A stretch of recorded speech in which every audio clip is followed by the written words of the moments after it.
Christophe, bonjour. Vous avez été en mission au Liban dans les années 80 dans la force multinationale des Nations Unies à Nakoura. Quel souvenir avez-vous gardé de ce pays?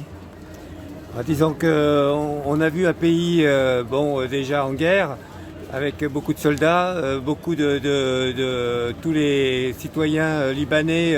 À chaque fois qu'il y avait un bombardement, on se cachait dans les caves.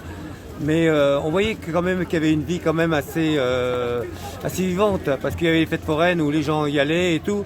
Le gros souci, c'est que les enfants étaient un peu affamés. Ils nous sautaient sur nos camions pour avoir à manger. Et là, on leur donnait les rations de guerre qu'on mangeait pas. Ça, c'était au sud Liban. Ouais.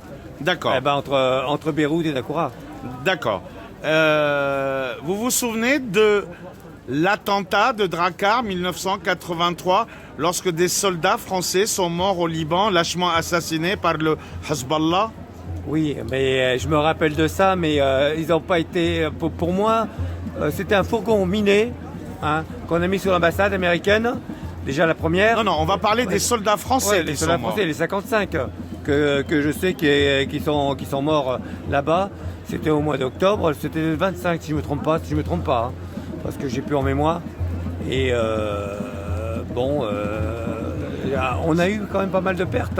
Nous, en arrivant à Beyrouth, on n'a pas pu se poser à Beyrouth, à l'aéroport de Beyrouth, parce qu'il y a eu il y avait des tireurs, des tireurs qui nous tiraient dessus. Alors on a atterrissé en Israël. D'accord. Tel Aviv. Aujourd'hui, la France, qui est l'ami du Liban, et le peuple de France, qui est l'ami du peuple libanais, c'est une chose. Mais quel est votre sentiment lorsque vous voyez un président français, Macron, aujourd'hui, qui a des rapports privilégiés avec non seulement le Hezbollah, mais surtout avec le régime iranien? Est-ce qu'il n'y a pas un lâchage du peuple libanais, quelque part? Là, j'ai pas vraiment cette connaissance-là, à ce niveau-là. Mais ce que je parle, c'est que ce soit Macron ou que ce soit tous les hommes politiques ou les présidents des pays, je vois pas beaucoup de gens à aider Beyrouth ou le Liban sur les conditions qu'ils ont. Parce que, même la Croix-Rouge s'est retirée du Liban. Alors, et le gros problème, c'est qu'à une époque, il y a 40 ou 50 ans, ils plaçaient leur argent dans ce pays-là, où ils avaient 10% d'intérêt, 10 à 20% d'intérêt sur les sommes qu'on mettait. Et en plus, blanchis, parce que je vais vous dire, ils n'étaient pas imposables, rien du tout. D'accord. Alors, d'après ce que vous m'avez dit tout à l'heure, vous allez repartir au Liban bientôt. Ouais. Vous y partez à quel titre et pour y faire quoi? Moi, j'y vais en sécurité de gens qui vont aider dans les soins. On va apporter des médicaments. On espère apporter 130 kilos de médicaments, parce qu'on devrait être 6 par 22 kilos dans les bagages. Pour l'instant, on est 3 à avoir pris déjà le billet d'avion réservé. Vous partez quand au Liban? Du 20 au 28 février. Du 20 au 28 février. Ouais.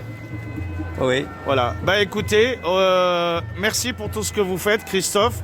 Vous avez vécu au Liban, vous étiez en mission. C'était évidemment quelque chose qui vous a marqué.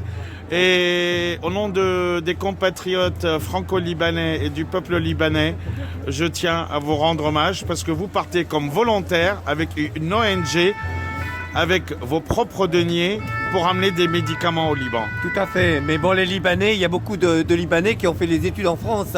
Il y a beaucoup qui parlent français aussi.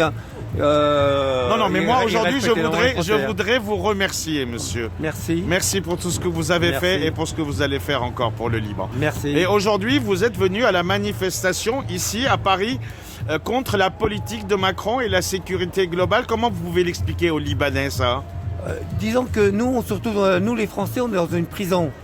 On est géré, dirigé, on a de moins en moins de liberté. Et c'est le gros souci. Moi, c'est pareil. Là, je suis en sécurité, les gilets jaunes, pour empêcher la police d'être violent par rapport à des manifestants qui sont pacifiques. Mais sinon...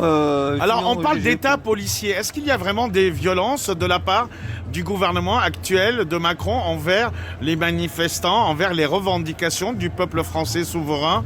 Je pense qu'il n'y avait pas de violence, je ne serais peut-être pas là. Il y a une très grosse violence, surtout de la police. La gendarmerie a plus de respect pour le peuple, mais la police, elle a aucun respect, hein. Maintenant, je me demande même si on respecte quelqu'un, on respecte des sommes d'argent, mais on respecte plus l'être humain, hein. C'est fini ça. C'est vraiment fini, hein. On n'est plus même l'armée, elle n'est plus comme elle était avant, hein. Avant, on respectait vraiment l'humain, on était là pour l'humain. L'esprit de Gaulle, Ouais. Charles de Gaulle, qui Ouais. disait « Seul le peuple du Liban battra son cœur à l'unisson avec celui de la France », cet esprit est révolu. Ah ben, il est révolu, hein. Mais l'ONU à l'époque aussi, en 83, c'était quand même une sacrée organisation de l'ONU qui aidait le peuple. Maintenant, non, ils se déplacent que dans les pays où il y a de l'argent, juste pour l'argent, hein, c'est tout, hein. Ils défendent plus le peuple, hein. Ils défendent le portefeuille, hein. Macron, il est soutenu par l'ONU aussi, hein, parce que c'est eux qui financent aussi. Alors maintenant, on ne peut plus rien demander à l'ONU pour aider l'être humain. C'est fini, ça, c'est fini.